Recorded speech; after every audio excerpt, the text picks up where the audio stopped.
Hello, എന്താ എല്ലാവർക്കും സുഖന്നല്ല? ഉച്ചക്കത്തെ ചോറെല്ലാം വെച്ച പിന്നെ ഞാനത് ഉച്ചക്കത്തെ ചോറ് വയ്ക്കാൻ ചെയ്യുന്നുണ്ട്.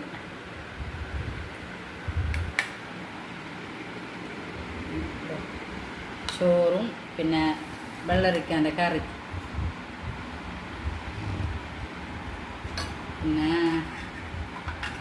ഇത് പറ്റിൻ്റെ വറവ്, വള്ളിപ്പയറില്ലേ, വള്ളിപ്പയർ വറവ്, പിന്നെ ഉള്ളിയും തക്കാളിയും വഴറ്റിയത്. നല്ല നല്ല പാങ്ങ കാരായിട്ടില്ലേ, നല്ല ചോറ് വയ്ക്കാൻ, നല്ല ഉപ്പേരി വല, പിന്നെ ചട്നി ഉണ്ടായി. ഇത്രയേ ഉള്ളൂ. നിങ്ങൾ എല്ലാവരും വെച്ചാൽ നിങ്ങൾക്ക് എല്ലാവർക്കും എന്ത് ഫുഡ് എല്ലാവരും കമൻ്റ് ആക്കിയാവോ? ഇൻഷാ അല്ലാഹ്. ഇത്രയേ ഉള്ളൂ വീഡിയോ. അസ്സലാമു അലൈക്കും.